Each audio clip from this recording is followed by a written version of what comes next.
Ann Summers' boss Jacqueline Gold has died at the age of 62, her heartbroken family have announced. The lingerie brand mogul Jacqueline was just 62 when she passed away. In her lifetime she faced a string of heartaches and tragedies, but also went on to achieve great things. She turned lingerie brand Ann Summers into the female and sex-positive brand that it is known as today, acquired Knickerbox and rose to prominence for her business know-how. She was even awarded a CBE in 2016. The business side of her life flourished and she even made the Sunday Times Rich list in 2019, but her personal life saw a number of tragedies. Speaking on the Diary of the CEO podcast in 2021, Jacqueline said at the time, "Anybody that's listening will not know the crusade I've been on." Childhood sexual abuse. In the Diary of a CEO podcast, Jacqueline spoke of her challenging and unconventional childhood. Jacqueline was sexually abused by her mother's former lover between the ages of 12 and 15. Speaking about the ordeal to Radio Times. In 2016, she said, "I've always been a survivor, and what happened to me I saw as cruelty, not sex. It was a matter of control, somebody else's control over me. I wasn't going to be a victim. It made me want to take control myself, to be successful. All through my life, I've been determined not to allow what's happened to me to shape my future." Jacqueline also claimed she believed her mother ignored the abuse. She told the Diary of a CEO podcast, "We weren't allowed to go to sleepovers or parties or anything like that. But then when it came to this abuse, which I believe she knew about, we were left in the most vulnerable situations. She was quite a complicated woman and we were in a pretty tough situation." Jacqueline added how finding financial independence was her escape. The businesswoman's mother Beryl Hunt died in 2003 after a battle with dementia. She told The Guardian in 2007, "My mother had dementia, she got it very young, probably when she was 63, probably brought on by alcohol. I never met anyone like her. The best way I can describe her is that she was almost scared of life. I remember when she was in her early 60s, I used to go round there twice a week, and she always had this innocent look. She'd be smiling, pleased to see me, and I put my arms around her and she'd stand there limp, arms by her side, as if she didn't know how to return love." Breast cancer battle. In 2016, Jacqueline was diagnosed with breast cancer and didn't speak about her diagnosis until a year later. Speaking of the secret battle for the first time in an interview with Hello! Magazine in 2017, Jacqueline continued to look on the bright side. She said, "In a perverse way, I feel that having cancer has given me an opportunity, and whilst I would in no way want it again, it has changed my life for the better." However, Jacqueline honestly said the journey had been brutal. She told Stephen Bartlett on his podcast, "It was a brutal journey, there was no doubt about that. But I remember saying things to myself like, when I have my next scan, the cancer is gonna be gone. And when I had my next scan in the January it had gone, or it wasn't on the scan. I then had an operation in the July, a lumpectomy, and I was told I was all clear and there was a 0.1% chance it would come back because it had such good response to treatment. Unfortunately, I was in that 0.1%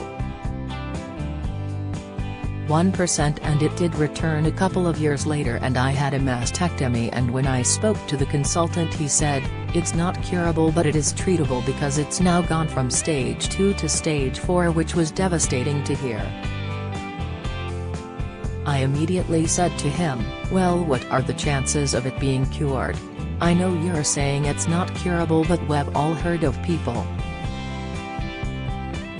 Oh yes, that's 0.1%, and my attitude is, well, if anyone's gonna be that 0.1%, it's gonna be me, because I have to think like that.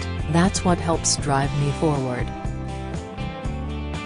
If I can be that 0.1% where it went wrong, I can be that 0.1% where it goes brilliant. Jacqueline previously discussed the toll the chemotherapy took on her, telling OK! Magazine in March 2020, anyone who has been through it knows how tough it is on your body. I lost my hair, which was really upsetting. It was actually the thing that made me cry the first time. That first clump of hair coming out really chokes you up.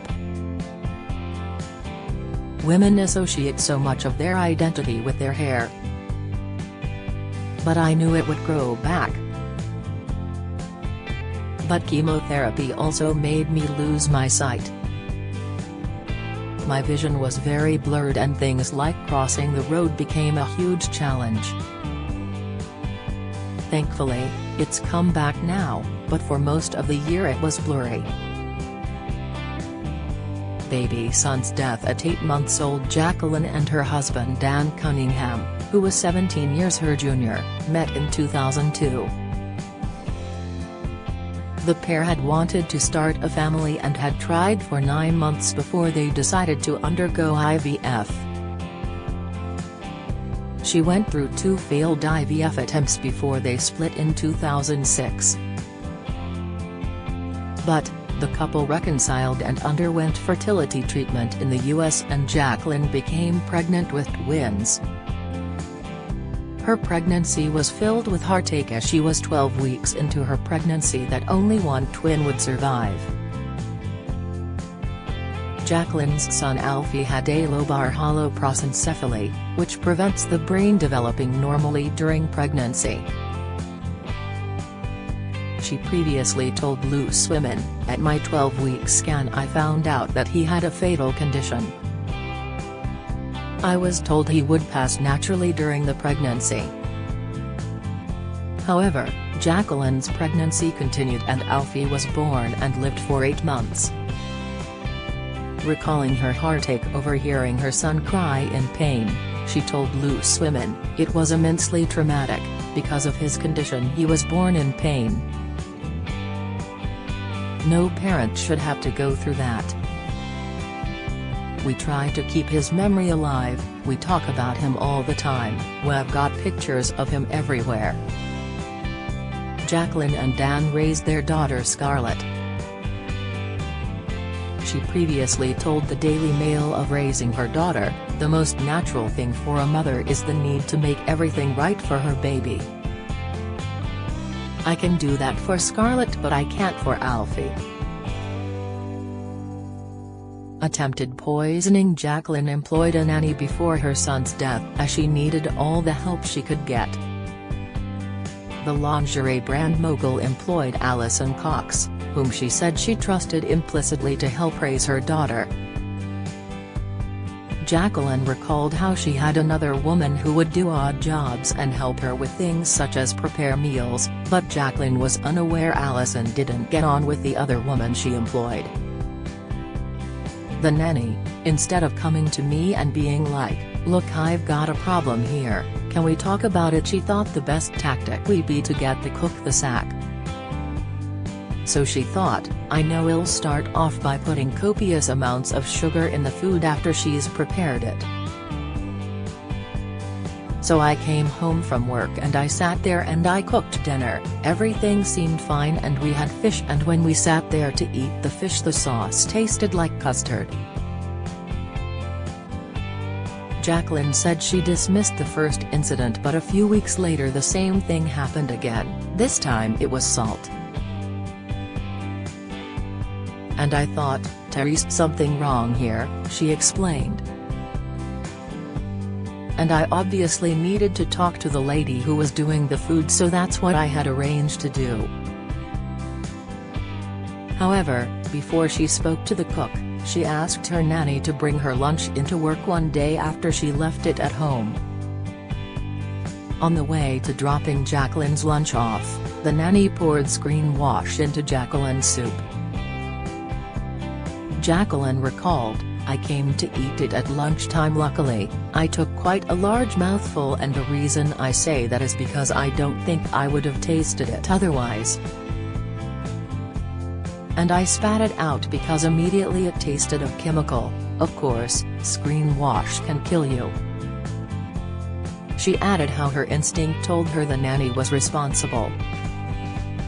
Alison Cox was later jailed after she pleaded guilty to unlawfully administering poison in 2010. Alison later apologized to the lingerie boss as she said, "It was a terrible thing to do.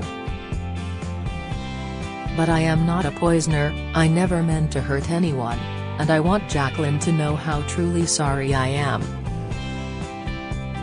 Father's death. Weeks before her own tragic death, Jacqueline's father David Gold died.